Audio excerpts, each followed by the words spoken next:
Hi, I'm Darryn Farrugia and welcome.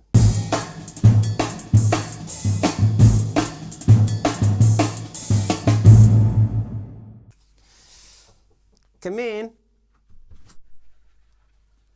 Oh, excellent. I'm actually filming. Right, we were actually filming. Oh, look at this.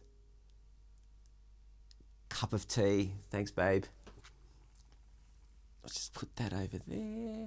So this is the August update of the single stroke roll resolution, and if you haven't been following along, on the 1st of January this year, this tumultuous year, I decided that I was going to set a goal for myself to be able to play a single stroke roll at 200 beats per minute trad grip by the 1st of January 2021.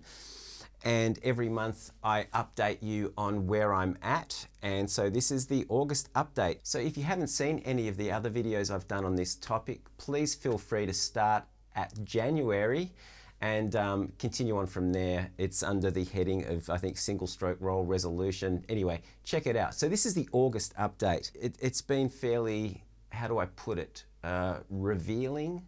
I've had a number of revelations, and those revelations are really the result of me just diving in and trying to work out what the problems are, because I've hit a brick wall. You know, I've gotten up to about 180, and you know, on a good day I can play it at 184, and I know that isn't fast for a lot of you folks out there, but for me it is kind of my limit at this point. And so what I've been doing is really trying to figure out why, and you know, why I've got to this point and can't get any further, and also what can I do about it. You know, it's one thing to find a problem, but it's also more important to find a solution or a remedy or a cure for that problem. And in the last couple of days, I've realized that, you know, my weakness is obviously my left hand. So to quote Peter Blick, who's kind of mentoring me through this process, I heard him say at a clinic once that your technique is only as good as your weak hand. And I think I've mentioned that in a previous video. So, you know, it's one thing to be able to, you know, play at that speed with your right hand, but if you've got a sloppy, weak hand, then the attention needs to obviously go on that weak hand. And I'm going to admit that that's one thing that I haven't been doing as part of my practice routine, really up until about 2 days ago. When I talk about my practice routine, I'm talking about this specific single stroke roll journey that I'm on. So yesterday, for the first time, I practiced the singles routine exercise, which I've talked about in a previous video, which I'll also link below in the description. You know, that's an important aspect of practice, is always to focus on that weaker hand so that I can develop some strength and some speed, similarity of sound between that and my right hand. And so that's a really good exercise to check out. So go and check out that video. The other thing I've been working on is just really trying to figure out why I'm not getting a lot of endurance from using my fingers. So there are a few things in the process at the moment that I'm trying to improve. And one of the things is that I've realized through my analysis of what my left hand is doing, that using, say, that finger only,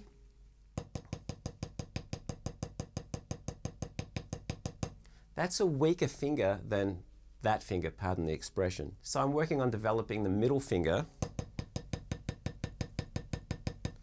and that feels easier to play, even though it's a little further away from the fulcrum, and so therefore it has to work a little harder. It's actually easier because it's a stronger finger. So I'm trying to get those fingers to work together rather than just pulling that big finger away or that middle finger away and just relying on the index finger to control the stick. I'm trying to introduce that, and it makes a huge difference. So that's a work in progress. There's another exercise that I've introduced. I've only just been doing this for a few days, and it's to get my left hand moving in a molar movement or a molar type movement with a group of 2. And I'm using a Jojo Mayer approach to this, which is this.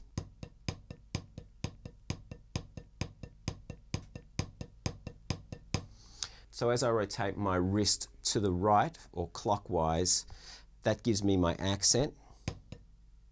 And then as I move back, it gives me my non-accent.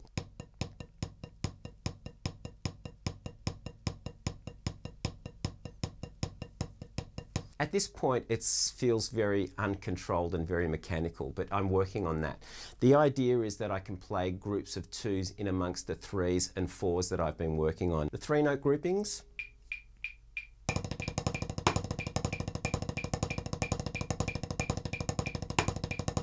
And the 4-note groupings.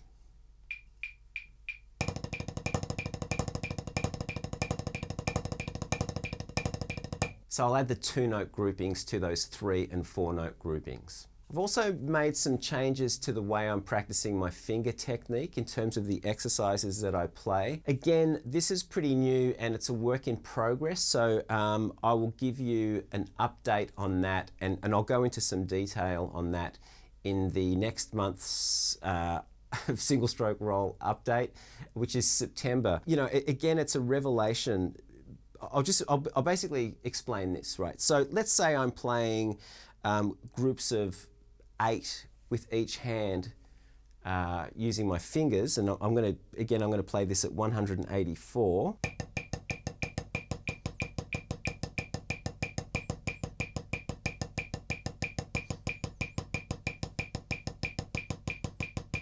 If you think about what's going on there, every time my right hand plays, my left hand rests. And the longer that group becomes, so if it becomes a 16-note grouping,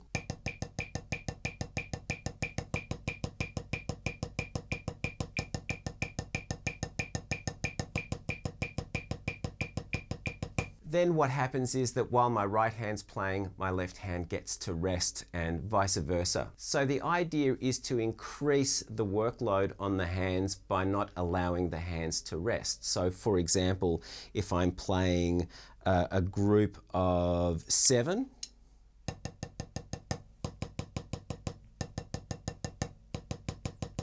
the idea would be to turn that into a single stroke roll so that the opposite hand is filling in. So we go from this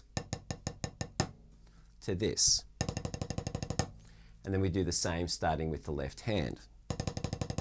So that exercise would sound like this.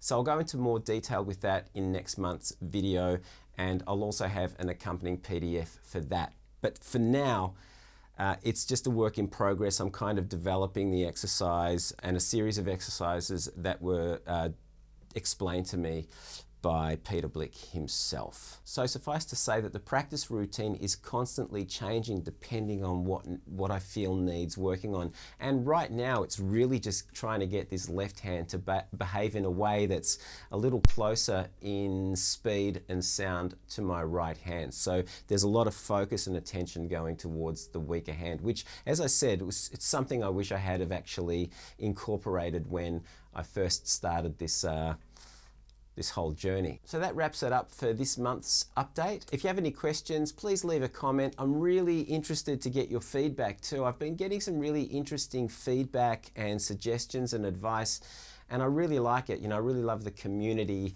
the community aspect to all of this. It's really wonderful. If you like this video, please hit the like button. If you haven't done so already, subscribe. I'm uploading videos every week, so make sure that you hit that notification bell also so that you know when I've uploaded a video. Until next week and until next month, happy drumming, happy practice, and see you all soon.